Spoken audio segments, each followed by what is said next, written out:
नमस्कार, मैं डॉक्टर दीपमाला।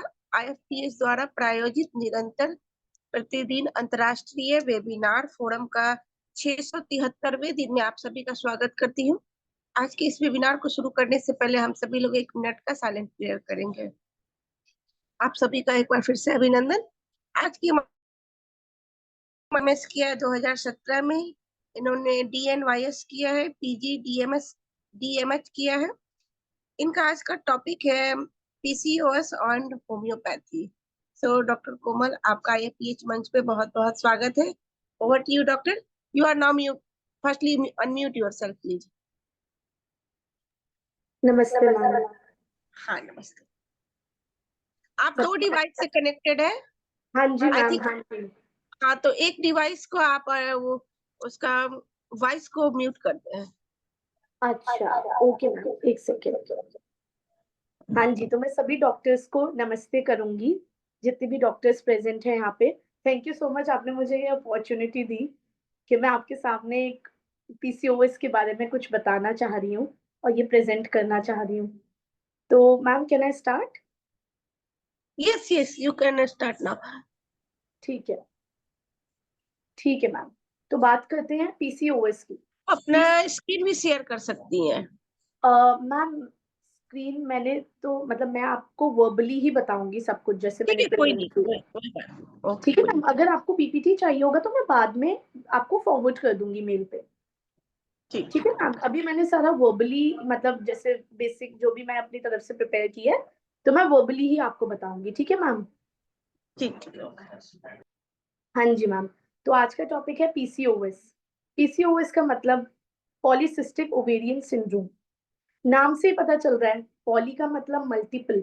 जब मल्टीपल सिस्ट ओवरी में है तो दैट इज पीसीओएस। एस का मतलब है syndrome. Syndrome means there will be set of symptoms.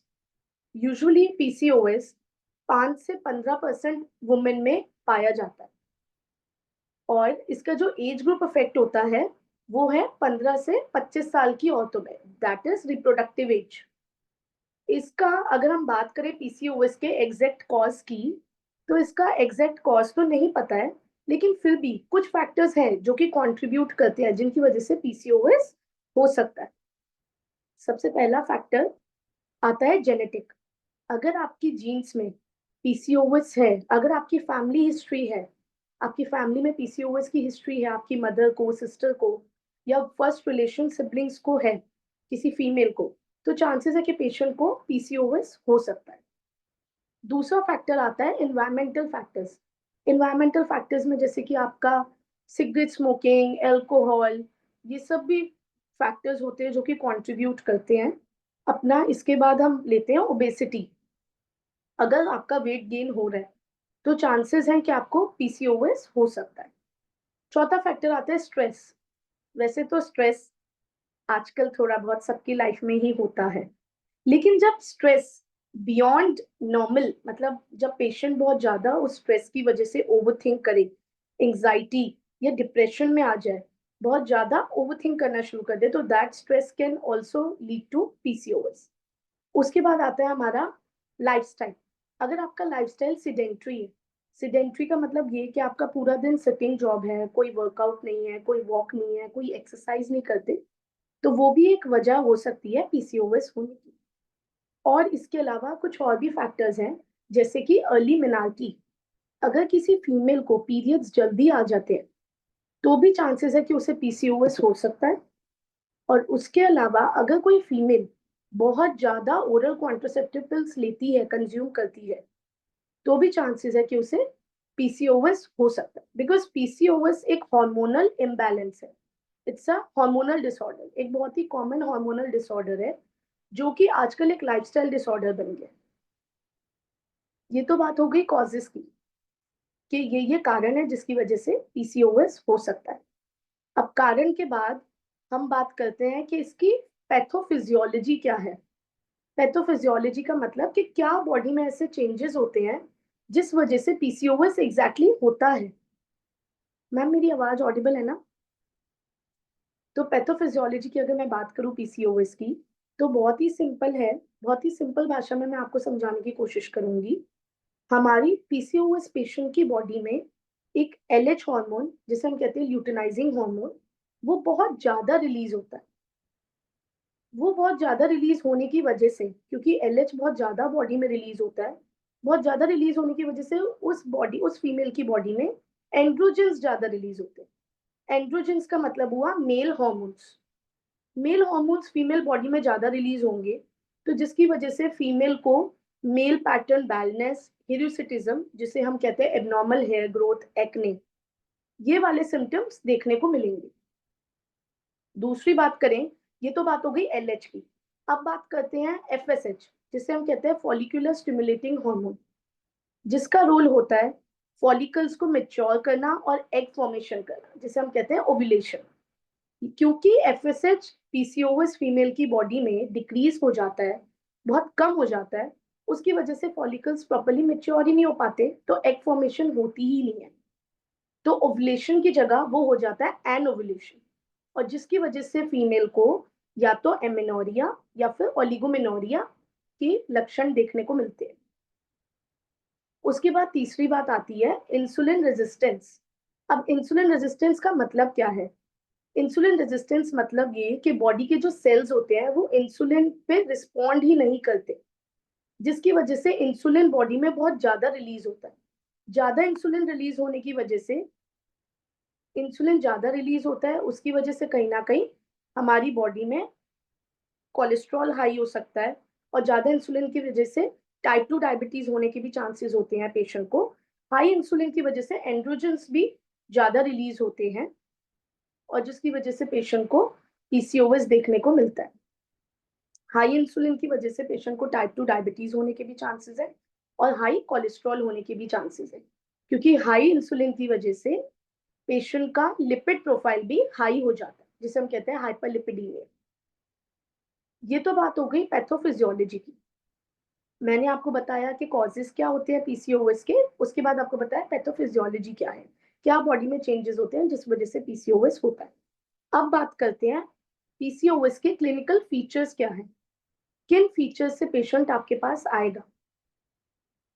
सबसे पहला फीचर जो पेशेंट आपको बताएगा, सबसे पहला सिम्टम जो पेशेंट आपको बताएगा, वो बताएगा या तो एमेनोरिया, या तो उसको पीरियड्स ही नहीं होते, या ओलिगोमेनोरिया, पीरियड्स बहुत कम होते हैं, फ्लो जो होता है वो बहुत कम होता है, और पीरियड्स बहुत इरेगुलर है। पूरे साल में अगर पेशेंट को 9 साइकिल से कम साइकिल्स हो रहे हैं, तो दैट मीन्स वो पेशेंट कहीं ना कहीं उसको इरेगुलर पीरियड्स है, उसके पीरियड्स का इशू है। दूसरा सिम्टम जो पेशेंट रिप्रेजेंट करेगा वो हिर्सुटिज्म। हिर्सुटिज्म जिसे हम कहते हैं abnormal hair growth. Abnormal hair growth जो कि यूजुअली नॉर्मली नहीं मिलती, जैसे कि चेस्ट एरिया पे, चिन एरिया पे, इन सब जगहों पे एबनॉर्मल हेयर ग्रोथ देखने को मिलेगी। उसके बाद तीसरा सिम्टम आता है एक्ने, हेयर फॉल, एलोपेशिया जिसे हम कहते हैं, कि पेशेंट के बाल उड़ने शुरू हो जाएंगे, उससे बैलनेस होना शुरू हो जाएगा।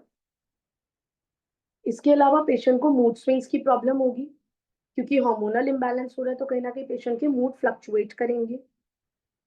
वेट गेन, ओबेसिटी, स्लीप में डिस्टरबेंस होना, स्लीप उसकी डिस्टर्ब रहेगी, कहीं ना कहीं पेशेंट स्ट्रेस में है, इस वजह से भी उसकी स्लीप डिस्टर्ब रहेगी।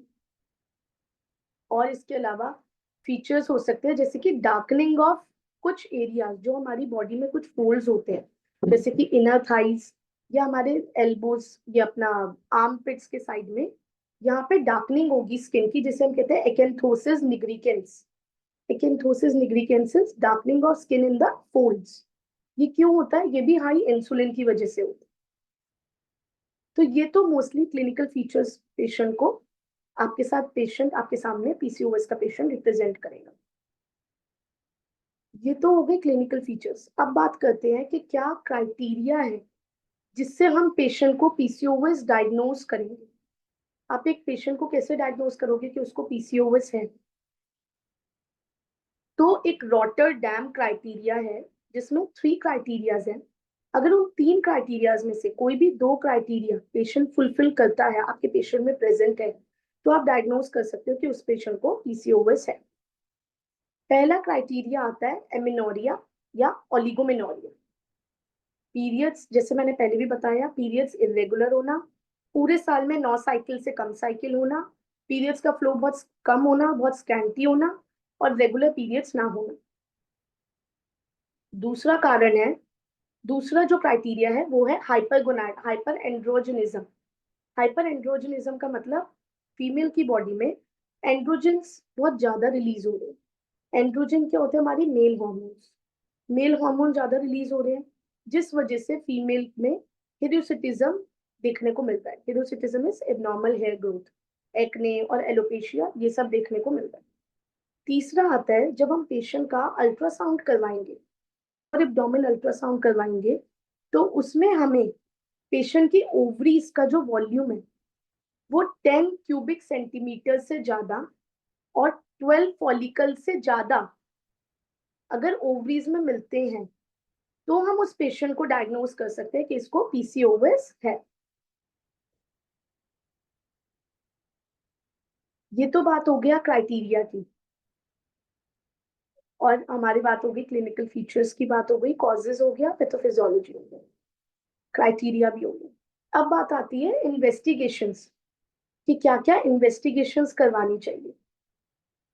सबसे पहले आपके पास पेशेंट आए और अगर वो बोले कि उसके पीरियड्स नहीं आए हैं, पीरियड्स मिस्ड है, लेकिन आपको लगता है कि there can be chance of pregnancy, तो आप सबसे पहले पेशेंट का यूपीटी करवाओ, urine pregnancy test. So to rule out कि क्या वो पीसीओएस है जिसकी वजह से पीरियड्स नहीं आ रहे, या फिर प्रेगनेंसी है जिसकी वजह से पीरियड्स नहीं आ रहे।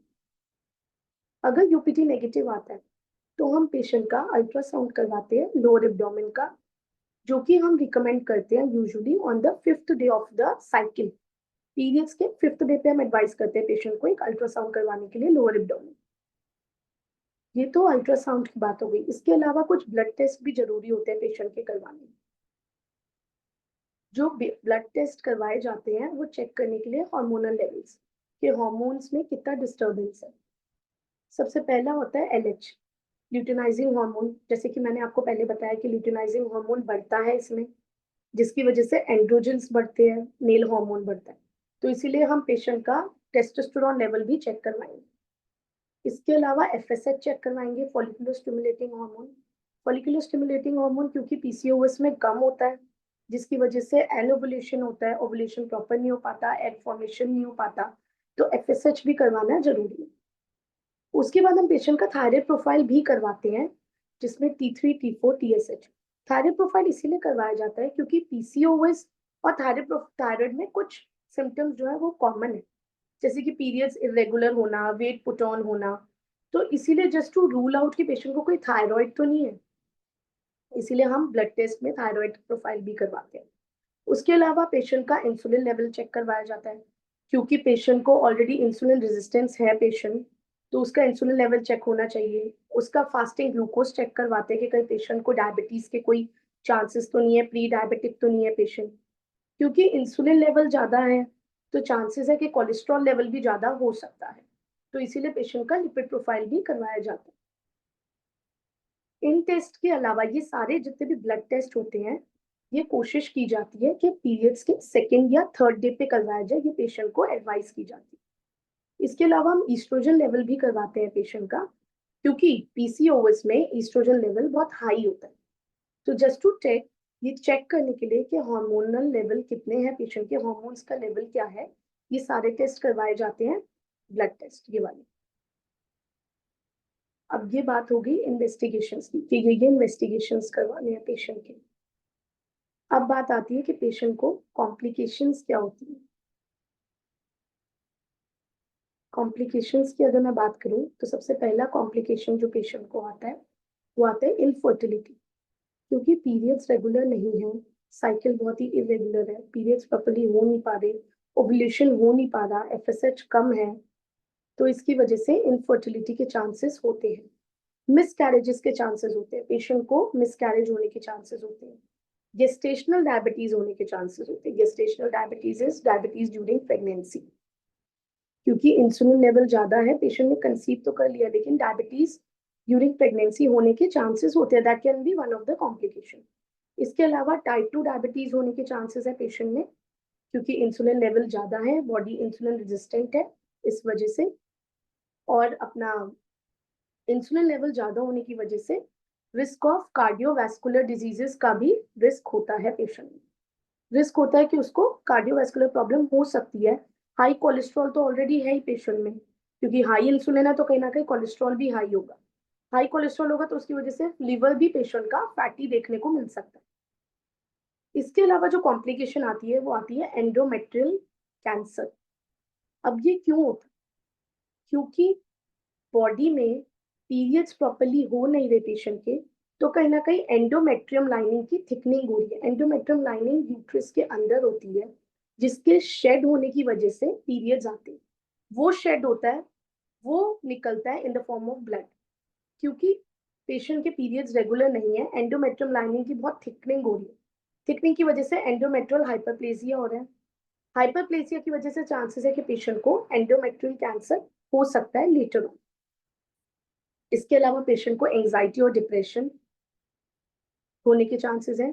स्लीप एपनिया, क्योंकि पेशेंट को मूड स्विंग्स है, हार्मोन्स डिस्टर्ब है, नींद की साइकिल प्रॉपर नहीं है, तो ये भी एक कॉम्प्लिकेशन हो सकता है पेशेंट के अंदर।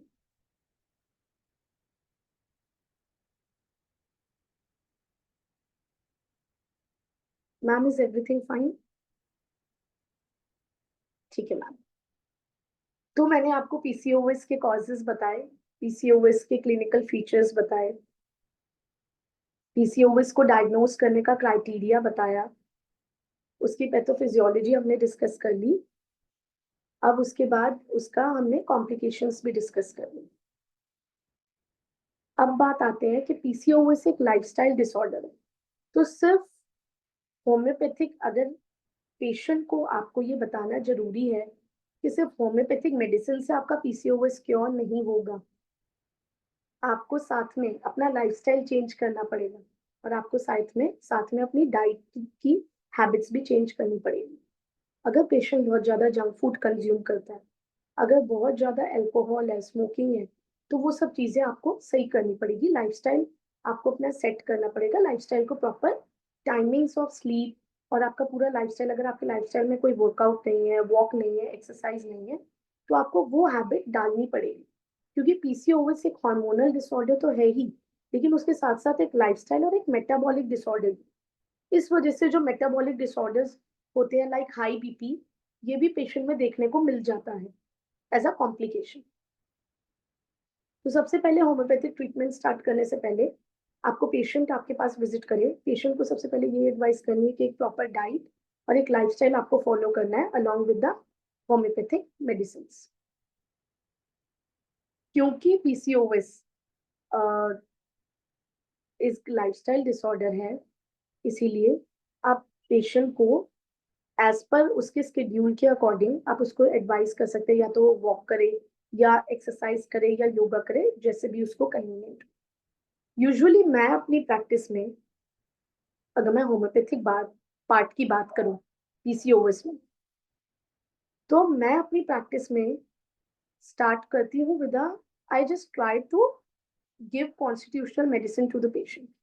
बट समटाइम्स कॉन्स्टिट्यूशनल मेडिसिन निकालना इतना इजी नहीं होता, तो उस टाइम पे, क्योंकि पेशेंट मोस्टली पीसीओएस का पेशेंट इरेगुलर पीरियड्स के साथ आता ही है। पीरियड्स मोस्टली जितने केसेस मेरे पास आए हैं वो यूजुअली स्कैंटी पीरियड्स होते हैं, पीरियड्स बहुत कम हो रहे हैं, प्रॉपरली खुल के नहीं होते, पीरियड्स में बहुत पेन होता है, तो मैं पेशेंट को जेनोसिया अशोका मदर टिंचर जरूर पेशेंट को प्रिस्क्राइब कर, 10 drops 2 times in a day. ये तो एज अ सपोर्टिव होता है। अब इसके अलावा बाकी पेशेंट की डिटेल हिस्ट्री लेके चीजें उसके अकॉर्डिंग रूल आउट की जाती है। एक आधा केस, बहुत ज्यादा केस तो मैं अभी डिस्कस नहीं कर पाऊंगी, बट 2-3 केसेस आई हैव जो कि I would like to discuss. तो उससे पहले अगर आप लोगों की कोई क्वेरी हो या कुछ भी कोई डाउट हो, तो प्लीज आप मुझे बता सकते हैं, क्योंकि मैंने बहुत ही शॉर्ट में सम अप कर दिया है। तो आई जस्ट होप सो कि मैंने सारी रेलिवेंट इंफॉर्मेशन पहुंचा दी हो आप लोगों के पास रिगार्डिंग पीसीओएस, कि पीसीओएस कैसे होता है, क्यों होता है, क्या रीजंस हैं। इन केस आपको कोई भी डाउट हो, कोई भी कंफ्यूजन है, कोई भी क्वेरी है, तो आप वो बता सकते हैं। क्वेश्चन आंसर का सेशन वो लास्ट के 10 to 15 मिनट्स लेंगे। अच्छा, ओके मैम, ठीक है। अभी आप कैरी ऑन करें, अभी काफी टाइम है ठीक है, हमारे पास। ठीक है ma'am. Investigations, sir investigations, Meena Pal. Okay ma'am, Meena Pal ma'am, पहले तो आपको नमस्ते, गुड इवनिंग। मैम इन्वेस्टिगेशंस मैं आपको बता देती हूँ दोबारा। एक तो सबसे पहले हम अल्ट्रासाउंड करवाते हैं पेशेंट का, अल्ट्रासाउंड लोअर एब्डोमेन का। कोशिश करते हैं कि अल्ट्रासाउंड उसके 5th डे ऑफ पीरियड्स पे हो, क्योंकि पीरियड्स आ ही नहीं रहे हैं तो फिर अल्ट्रासाउंड जरूरी नहीं कि आपको 5th डे पे करवाना है, आप पेशेंट का लोअर एब्डोमेन अल्ट्रासाउंड करवाएं या फिर ट्रांसवेजाइनल अल्ट्रासाउंड टीवीएस भी करवा सकते हैं, depending on the condition of the patient. Usually हम टीवीएस अनमैरिड गर्ल्स में अवॉइड करते हैं। अनमैरिड गर्ल्स में हम प्रेफर करते हैं कि वो लोअर एब्डोमेन का अल्ट्रासाउंड करवाएं, और जो मैरिड फीमेल्स होती हैं उसमें हम प्रेफर करते हैं अगर वो कंफर्टेबल हैं तो टीवीएस करवाएं तो ज्यादा बेटर है, ट्रांसवेजाइनल सोनोग्राफी, क्योंकि उसमें चीजें ज्यादा अच्छे से विजुलाइज हो पाती है। ये तो बात हो गई अल्ट्रासाउंड की। अब बात करते हैं कुछ ब्लड टेस्ट की। ब्लड टेस्ट भी करवाए जाते हैं पीसीओएस पेशेंट के, चेक करने के लिए उनके हार्मोनल लेवल्स कितने हैं। तो सबसे पहला हार्मोन लेवल जो हम चेक करवाते हैं वो होता है एलएच, जो कि मैंने बताया ल्यूटिनाइजिंग हार्मोन, क्योंकि वो पीसीओएस में ज्यादा होता है तो उसका वैल्यू चेक करना जरूरी है। दूसरा हार्मोन हम करवाते हैं एफएसएच, फॉलिकुलर स्टिमुलेटिंग हार्मोन। उसका लेवल यूजुअली कम मिलता है तो वो भी चेक करवाना जरूरी है। उसके बाद क्योंकि पेशेंट की बॉडी में इंसुलिन रेजिस्टेंस है तो उसका फ्री इंसुलिन, उसका फास्टिंग ग्लूकोज, ये चेक करवाना जरूरी है, just to rule out. Doctor Kausar Kagzi, sir मैं पहले इन्वेस्टिगेशन बता दूं फिर मैं आपको मेडिसिन भी बता दूंगी sir. Thank you so much, आपने ये क्वेरी डाली।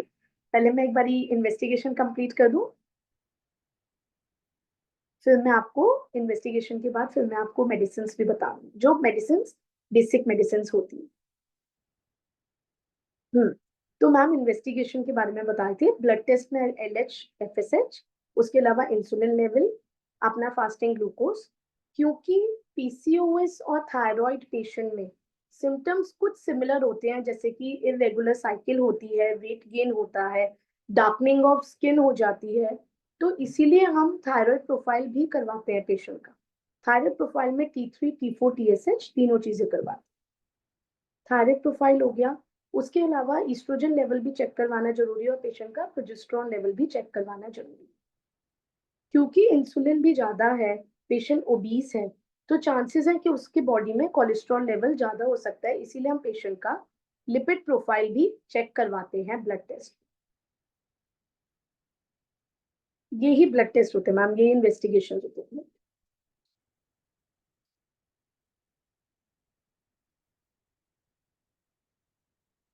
इलेक्ट्रिकल डिसबैलेंस ब्लड टेस्ट और बिफोर और आफ्टर पीरियड्स। मैम देखो, वैसे तो doctor Jaya Lalitha Umesh, blood test usually वैसे it should be done on the second और third day of the periods, cycle के सेकेंड और थर्ड डे पे करवाना चाहिए। अब वो डिपेंड करता है आपके पेशेंट पे। सर मैं अभी बताती हूँ, ये जो क्वेरीज आ रही है ये मैं अभी सॉल्व करने की कोशिश करूंगी।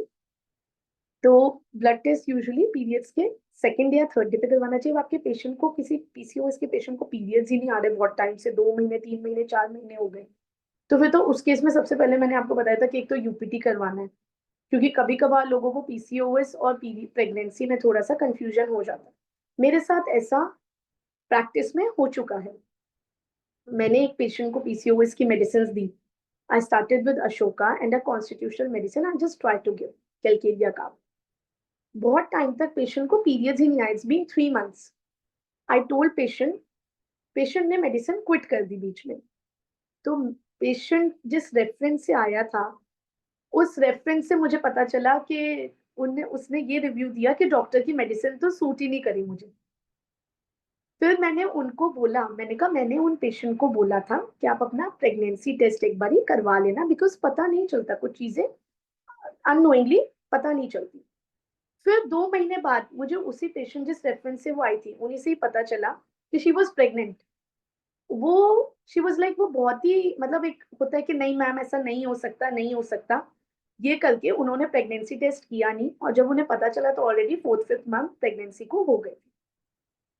तो सबसे पहला रूल आउट, क्योंकि मैंने ऑलरेडी फेस किया है ये चीज, इसीलिए मैं पेशेंट को ही बोलती हूँ, अगर आपके पीरियड्स बहुत टाइम से नहीं आए हैं और आप सेक्सुअली एक्टिव हैं, आप रिप्रोडक्टिव एज में हैं, मैरिड हैं, और वैसे भी if you are active enough, तो आप एक बार ही यूपीटी अपना करवाइए। तो मैम ये मैंने आपको इन्वेस्टिगेशंस बता दिए जो डॉक्टर ने क्वेरी पुट करी थी। I just don't remember the name. एक सेकेंड।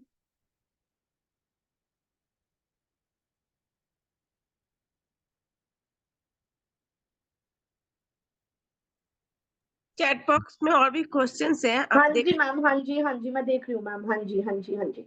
पहले मैं बात करती हूँ होम्योपैथिक मेडिसिन की। देखिए मैम, मेरे सीनियर्स हैं यहाँ पे, तो डेफिनेटली उनको तो बहुत एक्सपीरियंस है। I am not that experienced, मतलब प्रैक्टिस में धीरे धीरे आपको एक्सपीरियंस मिलता है। तो मैं अपने जूनियर्स को यही बोलूंगी कि आप डोंट रश फॉर कॉन्स्टिट्यूशनल। अगर आपको कॉन्स्टिट्यूशन नहीं मिल रहा, तो आप कोशिश करो कि पेशेंट को, क्योंकि पीसीओएस कम्स इन साइकोटिक मियाज्म, तो आप कोशिश करो कि पेशेंट को एंटी साइकोटिक मेडिसिन दो, और कोशिश करो कि पेशेंट को जो मेडिसिन की डोज है उसकी रिपीटिशन कम करो, रिपीटिशन कम करो, और साथ में सपोर्टिव, बिकॉज मेरे पास यूजुअली पेशेंट इरेगुलर पीरियड्स के आते हैं, तो आई गिव अशोका टेंशन, बहुत ज्यादा ड्यूरेशन के लिए नहीं, बट उससे पीरियड्स आ जाते हैं। कहीं ना कहीं आपके पेशेंट को पीरियड्स आ जाएंगे तो उसको आपके ऊपर एक विश्वास और एक ट्रस्ट हो जाता है कि हाँ मैम मुझे पीरियड्स आ गए, नाउ आई एम हैप्पी। और कहीं ना कहीं पीरियड्स आएंगे तो उसके जो मूड स्विंग्स, जो उसके थोड़ा सा हार्मोनल, कहीं ना कहीं वो भी थोड़ा सेटल होगा, तो शी विल बी हैप्पी कि हाँ चलो पीरियड्स आ गए। बिकॉज थियोरिटिकल और प्रैक्टिकल प्रैक्टिस में थोड़ा डिफरेंस होता है, दैट आई फील। पेशेंट को सेटिस्फाई करना बहुत जरूरी है। अगर आप कॉन्स्टिट्यूशनल के पीछे भागे जा रहे हो और उस चक्कर में पेशेंट ही सेटिस्फाई नहीं हो रहा, तो I think there is no point. हो सकता है maybe I can be wrong, क्योंकि मैंने अपनी प्रैक्टिस में ही देखा है, इसीलिए मैं ये बता रही हूँ। हो सकता है आई can be wrong, may be it's a wrong way, but क्योंकि आप प्रैक्टिस में हो with a lot of competition, तो आपको सबसे पहले, एक तो वैसे ही पेशेंट एलोपैथिक से होम्योपैथिक में आया है, तो आपको सबसे पहले पेशेंट का ट्रस्ट बिल्डअप करना जरूरी है। तो आप एंटी साइकोटिक मेडिसिन दे सकते हैं। बाकी मैं एक आधा केस आपको बताती हूँ। मेरे पास एक पेशेंट आया, शी वॉज 20 साल के आसपास की पेशेंट थी। इरेगुलर पीरियड्स के साथ उसने कंप्लेन करी। इरेगुलर पीरियड्स के अलावा उसने कंप्लेन करी कि उसको बहुत ज्यादा कफ कोल्ड की प्रॉब्लम रहती है, रिपीटेड एलर्जिक टेंडेंसी है। बहुत ही, अगर मैं उसका कॉन्स्टिट्यूशन बताऊं तो थोड़ी, she was obese, tall and quite fair. अब जब ऐसे पेशेंट आपके पास आता है तो आपके दिमाग में यूजुअली कैलकेरिया का भी आता है, और मैंने उसे कैलकेरिया का भी दिया, बिकॉज मैंने जब उसकी हिस्ट्री ली, तो हिस्ट्री में मुझे पता चला कि जब मैंने उसके फिजिकल जर्नल्स लिए, तो उसने मुझे बताया कि appetite, thirst, everything was like, when I started taking the history, तो शी वाज लाइक मैम ये सब तो ठीक है, ये सब छोड़ो, आप बस मेरे पीरियड्स आ जाए और मेरा वेट कम हो जाए। मेन कंसर्न वाज कि मैं बहुत जल्दी मोटी हो जाती हूँ, जो the way she told me कि मुझे हवा भी लग जाती है, मैं बहुत मोटी हो रही हूँ, मेरा वजन बढ़ रहा है, तो आप कुछ मेरे वेट का करो, बाकी सब तो ठीक है मैम। तो मैंने थोड़ा सा फिर भी डिस्कस किया कि आपका मोशन कैसा रहता है, तो उसने कहा कि थोड़ा मैं कॉन्स्टिपेटेड रहती हूँ। और बाकी बात करी कि आपको स्वेटिंग का, आपको थर्मल रिएक्शन, तो उसने कहा मैम थोड़ा मुझे ठंड ज्यादा लगती है।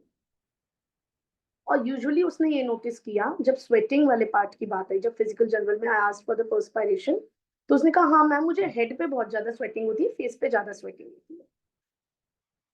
ये तो फिजिकल जनरल्स की बात आई। फिर बात आई कि अब मैं उसकी थोड़ा माइंड सिम्टम्स, उसके थोड़े मेंटल जनरल्स की बात मैंने करी। जब मैंने उससे पूछा आपका स्वभाव कैसा है, आप कैसे हैं, तो उसने मुझे बताया कि मैम मैं बहुत ही लैक ऑफ कॉन्फिडेंस है मेरे अंदर, मैं बहुत ही लेजी हूँ, और मुझे डर लगता है ये डेड बॉडीज से और ये घोस्ट वोस्ट से, इससे मुझे डर लगता है।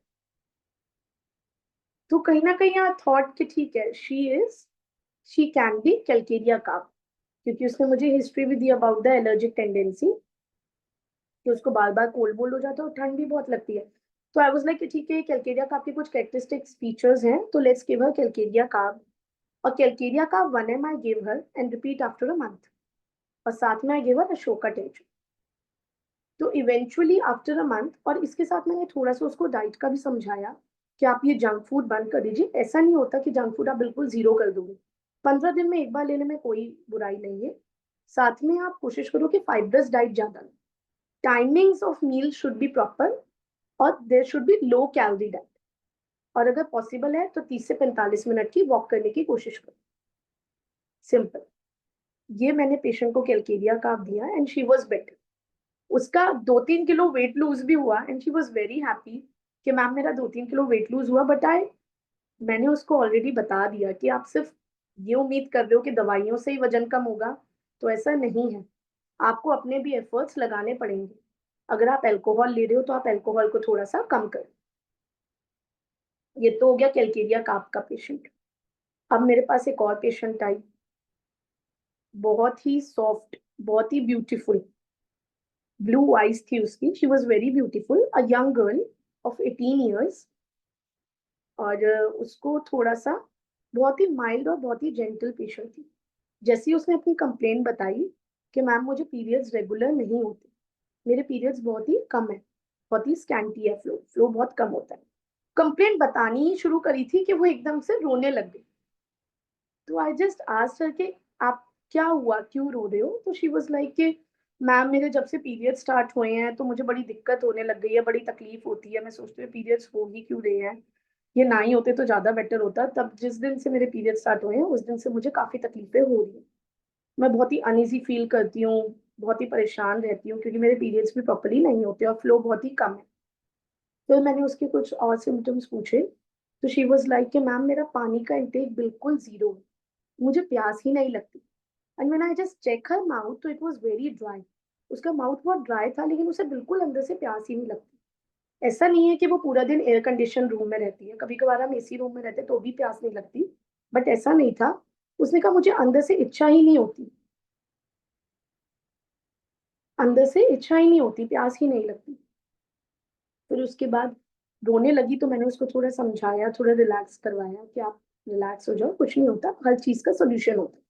देखो होम्योपैथिक में ना what I feel is, patient को आप साइकोलॉजिकली आधा सेटिस्फाई कर दो तो patient is very much satisfied. अगर आप पेशेंट से अच्छे से उसकी बात सुन लो और उसको चीजें समझा दो तो पेशेंट आपसे आधा सेटिस्फाई आपकी क्लिनिक पे ही हो जाता है। It is the way how you approach.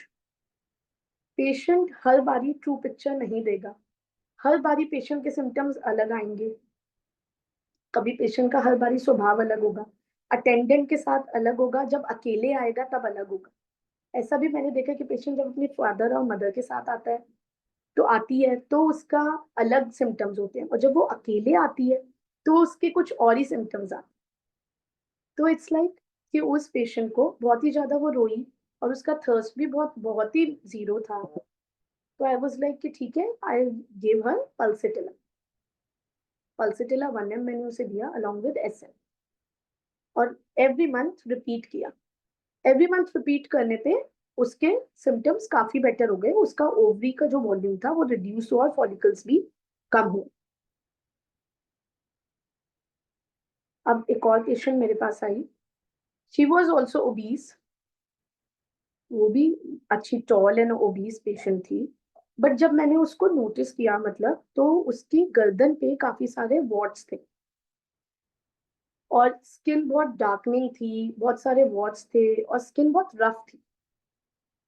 फिर उसकी डिटेल हिस्ट्री ली तो again she also complain for irregular periods और साथ में she complain for abnormal hair growth. Abnormal hair growth, hirsutism on the chin area, कि चिन एरिया पे उसके हेयर ग्रोथ होता है। तो usually chin area hair growth thuja में मिलता है। और फिर जब मैंने उससे पेशेंट से थोड़ा इंटरेक्ट करा, उसके सिम्टम्स लिए, तो as such thirst, appetite, everything was normal. Usually जब आप इतनी डिटेलिंग फिजिकल जनरल्स पेशेंट से लेते हैं ना तो कोई बहुत ज्यादा मार्क्ड वो नहीं मिलता है। पेशेंट को भी, जो पेशेंट फर्स्ट टाइम होम्योपैथिक ले रहा है उसे कहीं ना कहीं ये फील होता है कि ये क्या है मैम, ये भी बताना पड़ेगा, ये भी बताना होता है क्या, अच्छा इसमें ये भी बताना होता है। तो वो पेशेंट चिली थी। जैसे मैंने उससे पूछा आप कितनी कवरिंग्स लगते हैं, कितनी कवरिंग्स लेते हैं, which whether you feel more comfortable and favourable. तो उसने मुझे बताया कि उसके बताने से मुझे ये लगा कि शी इज चिली। और अगर मैंने उससे बात करी आपको कैसा मील पसंद है क्या है, तो उसने मुझे बताया उसे कोल्ड ड्रिंक्स, ठंडा खाना पसंद है, वो गर्म चीजें नहीं रिटेन कर सकती, गर्म चीजें नहीं पसंद करती। उसके अलावा पेशेंट के मेंटल सिम्टम्स की जब बात करी, जब पेशेंट के माइंड सिम्टम्स लिए, तो वो बहुत ही मतलब शी वाज लाइक कि मैम मेरे पैरों में कुछ चल रहा है, कभी मेरे सिर में कुछ चल रहा है, कभी सिर में कुछ ऐसा लगता है मुझे कोई कीड़ा चल रहा है, कभी कुछ चल रहा है।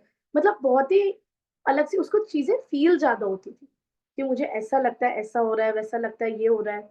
कभी मुझे लग रहा है कि मेरे पैर सुन हो गए हैं, इनमें कुछ चल रहा है, कुछ काट रहा है, कुछ चींटी जैसा चल रहा है। तो इन सिम्टम्स को देखते हुए और उसके वार्ड्स की कंप्लेन और वार्ड्स की हिस्ट्री भी थी कि बहुत सारे मल्टीपल वार्ड्स हैं, उसके गर्दन पे वार्ड्स थे। तो इन सिम्टम्स को देखते हुए मैंने उसको थूजा 1M दिया and she was better with thuja. उसके कंप्लेंट्स भी बेटर है, उसके वार्ड्स भी बेटर।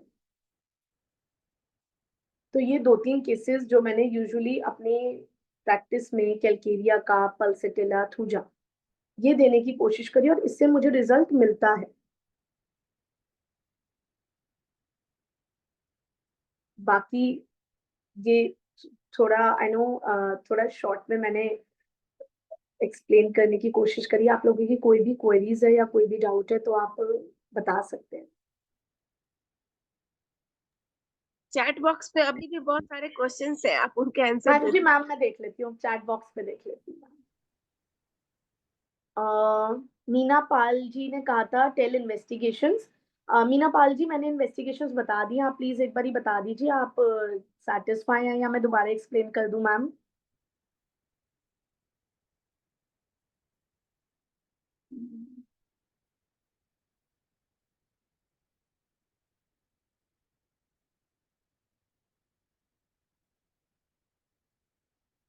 मैम पीसीओएस की होम्योपैथिक मेडिसिन कौन सी बिसाइड्स कॉन्स्टिट्यूशनल? कॉन्स्टिट्यूशनल के अलावा अगर आप मदर टिंचर की बात करो तो आप सेनेशियो ऑरियस, सेनेशियो ऑरियस करके एक मदर टिंचर आता है। यूजुअली पीसीओएस का पेशेंट को ना पीरियड्स का मोस्टली इशू होता है, तो सेनेशियो ऑरियस एक मदर टिंचर है, गॉसिपियम मदर टिंचर है, अशोका मदर टिंचर है। ये मदर टिंचर्स आप दे सकते हो पीरियड्स के लिए कि ताकि उसकी साइकिल थोड़े रेगुलर हो जाए। इसके अलावा अगर हम कॉन्स्टिट्यूशनल मेडिसिन ना दें तो पेशेंट को आप वैसे भी जनरली सीपिया, नाट्रम्यूल, पल्सेटिला, ग्रेफाइटिस, कैलकेरिया का ये मेडिसिन आप दे सकते हैं depending on the symptoms of the patient. देखो एकदम से ट्रू पिक्चर तो नहीं मिल पाती है कि पूरा आपको लगे कि हाँ ये एग्जैक्ट सीपीआ है।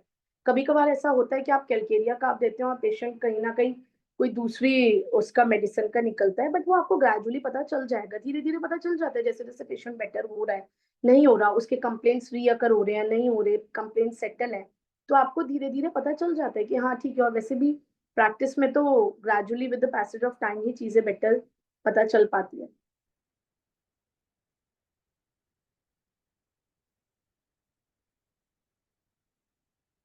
Electrical disbalance cause of PCOS?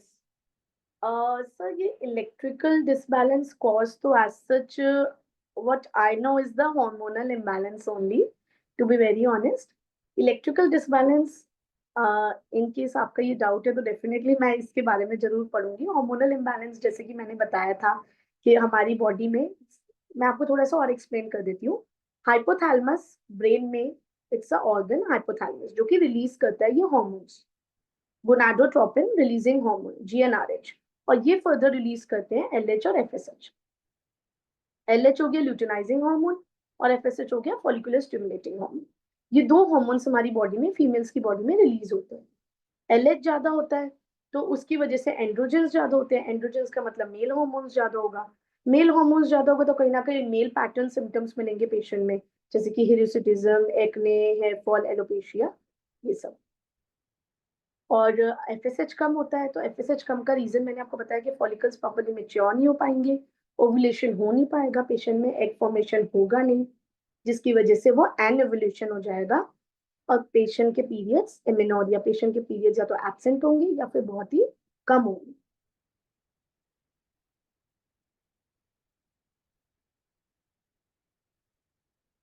Blood test before and after ये मैम मैंने बता दिया।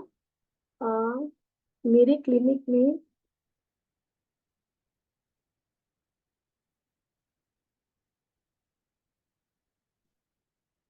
एक सेकेंड,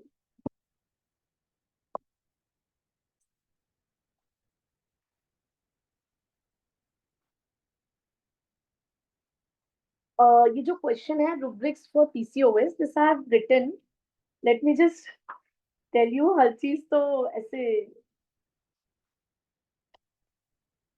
मैं आपको बता देती हूँ पीसीओएस के रुब्रिक्स क्या होते हैं। अगर आप कैंट रिपर्टरी की बात करते हैं तो पीसीएस के रुब्रिक्स होते हैं फीमेल जेनेटिलिया, enlarged ovaries। अगर आप ये चीज देखेंगे फीमेल जेनेटिलिया enlarged ovaries तो आपको यहाँ पे बहुत सारी मेडिसिन मिलेंगी, जैसे कि एपिस, पोनियम, बेलाडोना, आयोडियम ग्रेफाइटिस, लैकिसिस, लाइकोपोडियम, ये सारी मेडिसिन मिलेंगी। दूसरा, अगर मैं रुब्रिक की बात करूं तो फीमेल जेनेटिलिया, ट्यूमर्स, ओवरीज और cyst. Female genitalia slash tumours slash cyst slash ovary slash cyst. इसमें भी आपको बहुत सारी मेडिसिन मिलेंगी। अगेन रिपीटिशन है, Apis, Calcarea, Lachesis and your Thuja. फिर दूसरा रुब्रिक अगर मैं बात करूं, female genitalia menses scanty, scanty menses के लिए तो बहुत सारी मेडिसिन भी है, लाइक ग्रेफाइटिस, कालिका, Lachesis, Conium, Dulcamara, Pulsatilla, Sepia, ये सब मेडिसिन हैं।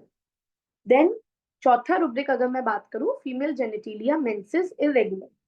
अगेन इसमें भी you have multiple of medicine. उसके बाद आता है फीमेल जेनेटिलिया मेंसिस लेट, ये भी एक रुब्रिक है। देन जनरल्स में आप obesity, maintenance general rubrics for PCOD, generals में obesity and face eruptions, acne, क्योंकि कुछ पेशेंट में एक्ने भी देखने को मिलते हैं, इसीलिए you can search for face eruptions, acne. ये तो रुब्रिक्स थे from Kent repertory. I have some rubrics from Boericke also. Genitalia female organs cyst, अगर आप बोलेंगे मैं आपको इसकी मेडिसिन भी बता दूंगी, अभी I am just telling you the rubric. मैं आपको इसकी मेडिसिन भी बता दूंगी कि इसमें कौन कौन सी मेडिसिन है, बट आपको यूजुअली ये मिल जाएगा। दूसरा, genitalia female organs ovaries, menstruation menses scanty 2, menstruation menses late 2, sensation and complaints in general, obesity. ये तो हो गई रुब्रिक्स।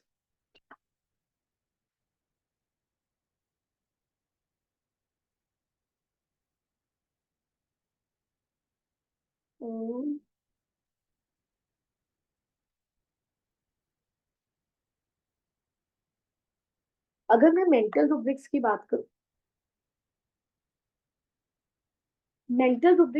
करूं, तो मैं आपको बताऊंगी, mind concentration difficult, mind anger easily.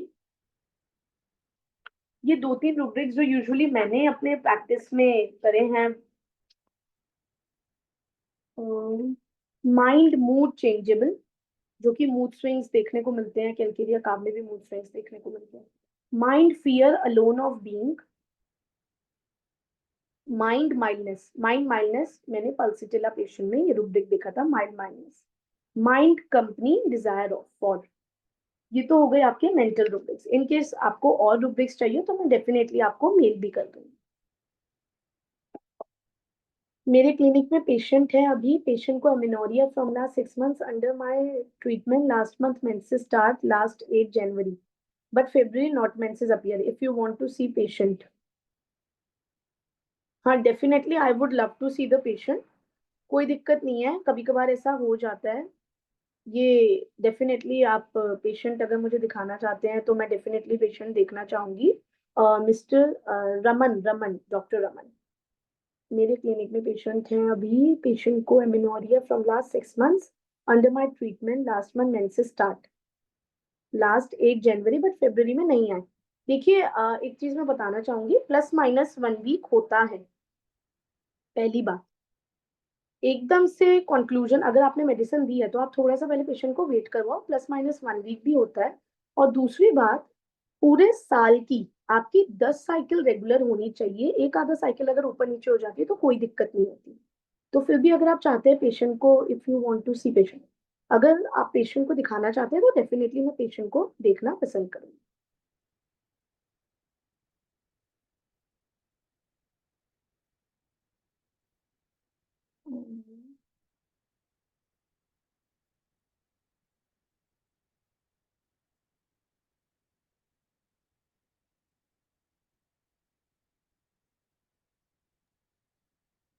और भी क्वेश्चंस हैं डॉक्टर हाँ Komal ji chat ma'am, box. हाँ जी, हाँ जी।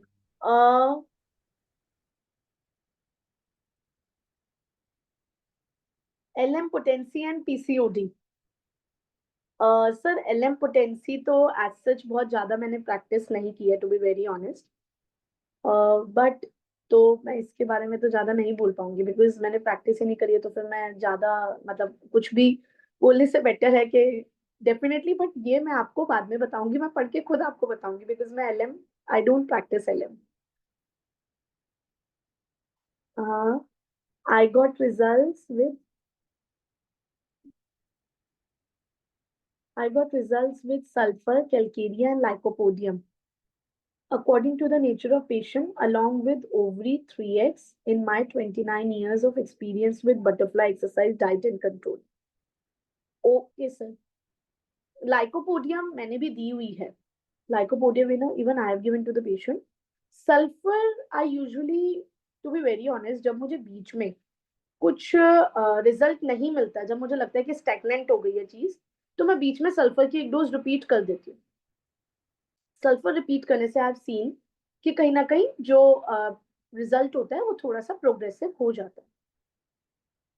ओवरी 3x, सर ये ओवराइनम उफराइनम करके जो मेडिसिन आती है, या ओवाटोस्टा 3x, this I have also given to patient. इसके रिजल्ट अच्छे हैं, बट यूजुअली ये मैं हर पेशेंट में नहीं देती हूँ. जहाँ मुझे लगता है कि जरूरत है, मतलब ओवरीज का ज्यादा है, ज्यादा लगता है कि ओवरीज बहुत ज्यादा बल्की है, वॉल्यूम बहुत ज्यादा है, वही मैं कोशिश करती हूँ देने की.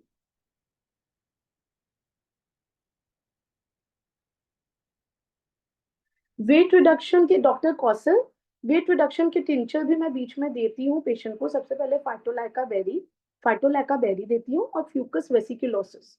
ये दो मदर टिंचर्स हैं जो मैंने अपनी प्रैक्टिस में पेशेंट को दिए हैं, और मुझे इसका रिजल्ट भी मिलता है. एक और मेडिसिन है for weight loss, I don't know whether you people have heard, may be आपने सुना ही होगा, garcinia. Garcinia cambogia, it's a good medicine. अगर गार्सिनिया आप वैसे नहीं देते तो आप पेशेंट को, बिकॉज इट्स अ हर्ब, तो वो गार्सिनिया इजीली बाहर से भी मिल जाता है in the form of powder और in the form of liquid. तो गार्सिनिया से भी I have seen the result. Garcinia से भी मैंने वेट लॉस के रिजल्ट देखे हैं. Specific tincture to regularise periods. Specific tincture to regularise periods, sir मैंने दो तीन टिंचर्स ही ट्राई किए हैं. एक तो जेनोसिया अशोका, एक सेनेशियो ऑरियस, और एक तीसरा गॉसिपियम. पल्सिटिला मदर टिंचर बहुत ही rare I have given, but मुझे पल्सिटिला मदर टिंचर का इतना ज्यादा रिजल्ट नहीं मिला. उससे बेटर मुझे अशोका का रिजल्ट ज्यादा अच्छा मिला. और सेनेशियो ऑरियस मैंने उस यंग फीमेल को दिया था, शी वाज 12 इयर्स ओल्ड. उसको साथ में बैकएक की भी प्रॉब्लम थी और पीरियड्स नहीं आ रहे थे, तो I just give a Senecio aureus, और उससे उसको पीरियड्स आई. बहुत बहुत ये मेडिसिन. सर हिरियोसिटिज्म के लिए मैंने थूजा ही ट्राई किया है. थूजा में मुझे रिजल्ट मिलता है. थूजा अगर आप देते हैं 1 एम में, लेकिन आप उसको फ्रीक्वेंटली रिपीट मत कीजिए, at least after a month repeat कीजिए, तो थूजा 1 एम से रिजल्ट मिलता है. एक मेडिसिन और I have tried, that is oleum jac. Oleum jac भी मैंने ट्राई करी थी, उससे भी रिजल्ट मिलता है, बट कंपैरेटिवली मुझे थूजा से ज्यादा बेटर रिजल्ट मिला for the hirsutism. Any common or similarities in nature of all PCOS patient in you? Yes, I have experienced common and similarities. Mood swings, जो कि मैंने पेशेंट ऑब्जर्व किए PCOS के patient में, mood swings की problem, कि बहुत ही जल्दी मूड उनका फ्लक्चुएट करता है. या तो वो बहुत जल्दी इतने एक्सट्रीम इमोशनल हो जाएंगे, या फिर बहुत ही ज्यादा, मतलब they will be very happy. Mood swings और इरिटेबल नेचर. कुछ पेशेंट में कॉमन, जो मैं आपको बता रही हूँ, आपने मुझसे कॉमन और सिमिलैरिटीज पूछी है ऑल पीसीओएस पेशेंट की, तो कॉमन मुझे यही लगा कि उनकी जो मेंटल सिम्टम्स हैं वो काफी कॉमन होते हैं, कि थोड़ा सा वो परेशान रहते हैं, बहुत ज्यादा ओवर थिंक करते हैं, नींद डिस्टर्ब होती है, नींद उनकी डिस्टर्ब होती है, बहुत ज्यादा ओवर थिंक करते हैं, परेशान रहते हैं, कहीं ना कहीं इरिटेबल होते हैं मूड में, और मूड स्विंग्स ये तो बहुत ही प्रोमिनेंट होते हैं.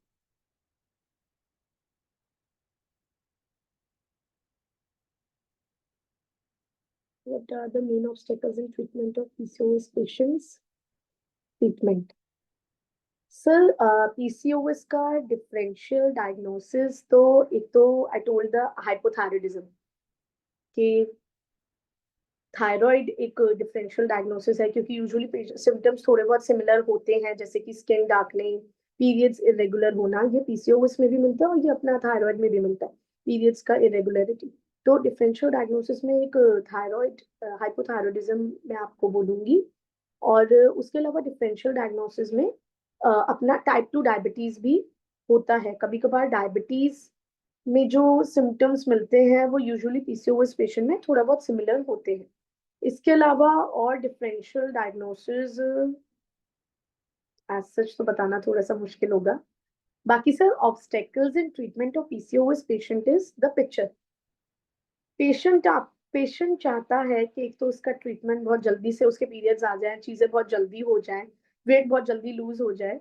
And she is like already allopathic से कॉन्ट्रासेप्टिव पिल्स खा के आए होते हैं।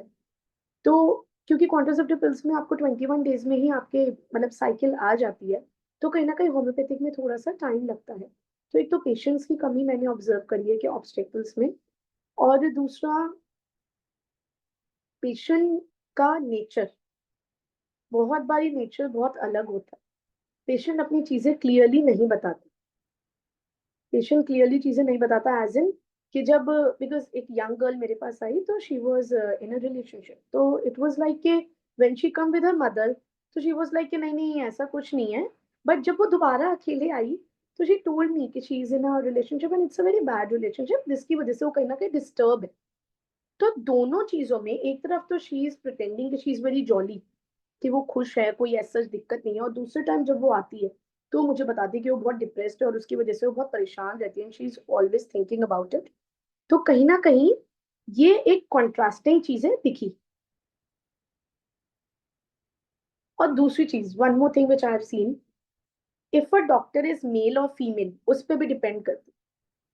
फीमेल पेशेंट्स हैं, फीमेल की टेंडेंसी होती है टू ओवर थिंक और बहुत ज्यादा सोचना और थोड़ा सा चीजों को ओवर रिएक्ट भी करना, मतलब सोचते ज्यादा है, ये फीमेल्स की टेंडेंसी होती है। तो it's like I have seen this thing कि अगर मेल डॉक्टर है तो पेशेंट आपको अलग तरीके से रिप्रेजेंट करता है, और अगर एक फीमेल डॉक्टर है तो पेशेंट अलग तरीके से रिप्रेजेंट करता है। ficus vesiculosis for obesity, yes sir, I have given ficus vesiculosis for obesity, 10 drops 3 times in a day after every meal. Ufurinum or overinum I have given 3x potency में। हेरियोसिटिज्म any experience है हेरियोसिटिज्म में? मैंने एक oleum jac 3x try करी थी, और बाकी मैं थ्रूजा 1m देती हूँ। तो थ्रूजा 1m से मुझे रिजल्ट मिलता है पेशेंट में। मैम इसके अलावा और कोई क्वेरी है? बिकॉज मुझे तो वो दिख नहीं रही है, आप बता दीजिए प्लीज। लास्ट लास्ट के हैं कुछ क्वेश्चंस और भी। एक सेकेंड मैम।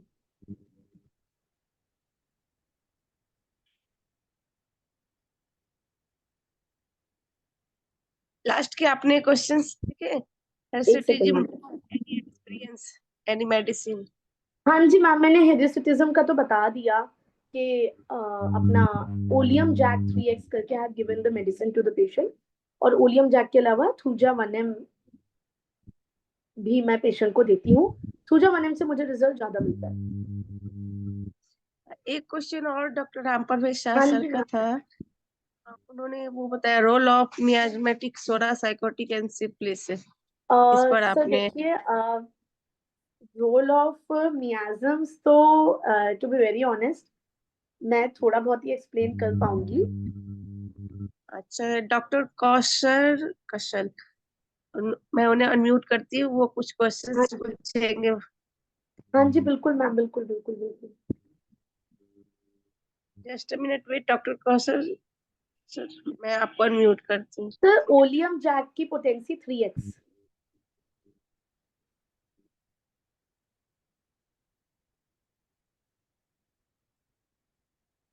हाँ जी डॉक्टर, अब आप अनम्यूटेड हैं, आप क्वेश्चन पूछ सकते हैं। Ma'am, I have one question about the Oleum Jack. For which indication do you give Oleum Jack? हाँ जी ma'am, for which? In which indication ma'am Oleum Oleum Jack is Jack ना actually given? Specific medicine है। Oleum Jack is a specific medicine. तो मैं usually जब मुझे हेरियोसिटिज्म या acne का इशू दिखता है तो मैं ओलियम जैक 3x देती हूँ patient. Okay, for how many days, ma'am? And dose, how 3x many? potency, ma'am. 3x potency, 2 tablets, 2 times in a day, and for 3 months. For 3 months. Yes, Okay. ma'am. And how to differentiate differential diagnosis of Phytolacca berry, Fucus fasciculus, and Granesia gambosia. These three are weight loss medicine tincture, Yes, right? ma'am. Yes, So ma'am. Yes. how we can do the differential diagnosis, which one we should prescribe in particular patient? Phytolacca किसमें देनी है, Fucus Okay. Granesia किसमें देनी है? देखिए ma'am, जो Fucus वेसिकुलोसिस है वो यूजुअली मैं तब देती हूँ जब ओबेसिटी हो because of the thyroid problem. जब मुझे थायराइड प्रॉब्लम की वजह से पेशेंट में ओबेसिटी मिलती है तो फ्यूकस वेसिकुलोसिस में प्रिस्क्राइब करती हूँ। उसके अलावा फाइटोलेका बेरी तो यूजुअली वजन बढ़ रहा है, मतलब it's like because of the patient का मेटाबॉलिज्म स्लो है या पेशेंट का, मतलब एज सच मैं फाइटोलेका बेरी के बारे में तो कुछ बहुत ज्यादा नहीं बता पाऊंगी। इट्स लाइक मेन जो मेरा डिफरेंशियल होता है कि फ्यूकस यूजुअली थायराइड पेशेंट को मैं रिकमेंड करती हूँ। और garcinia I have scene, garcinia मैंने दोनों केस में देखा है। जब पेशेंट का मेटाबॉलिज्म स्लो हो और पेशेंट का बहुत जल्दी टेंडेंसी हो वेट पुट ऑन की, specially after pregnancy, after this postpartum, तो उस केस में गार्सिनिया हेल्प करती है। Phytolacca berry I give when there is liver problem too, जब पेशेंट को हाई कोलेस्ट्रॉल का इशू दिखता है, लिपिड प्रोफाइल थोड़ा सा गड़बड़ होता है, तो इस केस में मैं फाइटोलेका बेरी पेशेंट को देती हूँ। I hope you are satisfied. Very very thank you very much, ma'am. You welcome ma'am. छोटी छोटी जो टिप्स है ना, ये हमें बहुत काम आती है, बिकॉज अभी रीड्स लॉट्स ऑफ है और कुछ उसमें से मिलता नहीं यस मैम, बिल्कुल सही कह रहे हैं आप। है। Thank you very much, you You're explain welcome.